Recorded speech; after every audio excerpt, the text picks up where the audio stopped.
Hi, I'm Avlin and I'm an intern with Lexus and Company, and today I'm going to discuss about amendments in the Constitution. Uh, every written constitution needs an independent amending procedure, and therefore our amending procedure is contained under Article 368 of the Constitution. It deals with constituent power of the Parliament conferred by we the people as per our preamble. There are three ways of amendment. Either you add, you vary, or you repeat. So procedure of amendment is only that which is given under Article 368 and no other.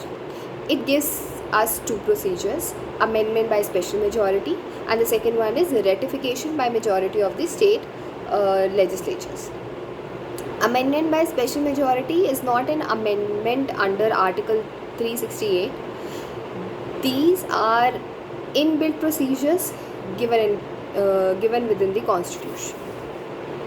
Whereas the second part of the amendment procedure, that is ratification by majority of the state legislature, is being included in Article 368, and it is introduction of a constitutional amendment bill moved in either house of the parliament and not in the state legislature can be moved by ministers or prime minister, elected or nominated. Then prior permission of the president is not required. Bill must be passed in each house via special majority. If one of the houses does not pass it, bill fails, and that is why there is no provision as to joint sitting in the amendment procedure. In case of federal matters, as mentioned under Article 368, 15 states need to ratify out of 29 to pass the bill. Ratification by the state is must. At last, the bill is sent to the president for his assent. By 24th Amendment, Act 1971, president cannot withhold the bill or cannot resend the bill back for consideration. He can only do such things with the other bill, and he needs to just give an approval. Moving forward, let's discuss what are the matters which are decided by simple majority and what are the matters which are decided by state ratification. So number one, matters to be decided by simple majority. No need to go to Article 368. First is admission and establishment of new states, formation of new states, change name or boundaries, abolition or creation of legislative council in state, Schedule 2, salaries, quorum in parliament, salaries and allowances of MPs, change in procedure or rules of parliament, privileges of parliamentary committee, use of English language, number of judges, confinement of more jurisdiction of Supreme Court,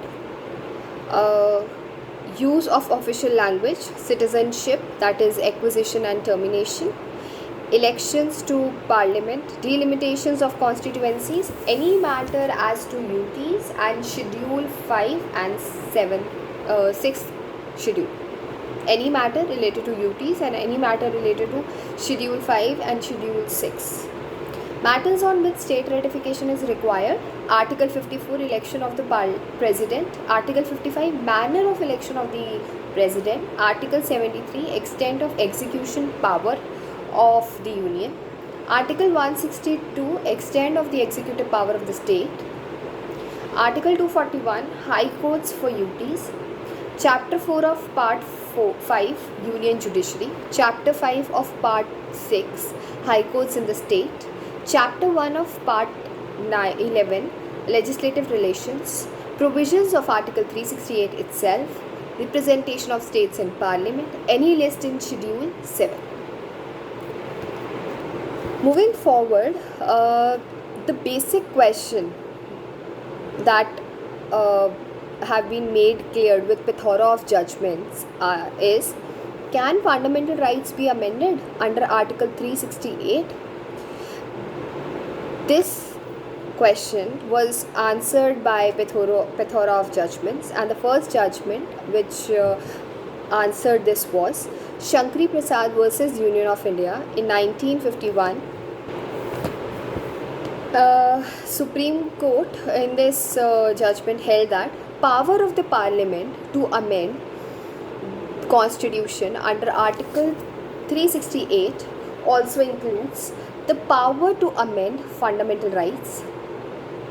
Law word under Article 13 includes ordinary law and does not include constitutional amendment laws. Moving further, this judgment was reversed to its earlier stand and held that the Parliament cannot abridge any fundamental right under Article 369, and this was held in Golaknath versus State of Punjab 1967. By 24th Amendment Act 1971, it was held that Parliament has full power and absolute power to make any law under Article 13. Further, in Keshavananda Bharati's case, 24th Amendment was upheld and it overruled Golaknath. And it was the same was cleared in the Keshavananda Bharati's case that fundamental rights are amendable. That is, Parliament is empowered to abridge or take away. However, these fundamental rights must not be the basic structure of Constitution. 42nd Amendment Act 1976 was passed as a reply of Keshavananda Bharati's case and amended Article 368 and Article 368 Clause 4 held that no judicial review and cannot be challenged. Parliament has complete constitutional powers. Article 368. It was further held in Minerva Mills versus Union of India that judicial review is the basic structure of Constitution and hence it cannot be amended. Mavan Rao versus Union of India, judicial review is the basic structure. The above decision was retreated. The decision made in Minerva Mills was again retreated. Therefore, any amendment passed after 1973 must not be infringing basic structure of the Constitution. Therefore, any amendment under Article 368 can be challenged in the court of law as judicial review forms the basic structure of the Constitution. Further, moving forward to the status of Article 368 as today. So the Constitution, though expressly confers amending power on the Parliament, but it is the Supreme Court which is the final interpreter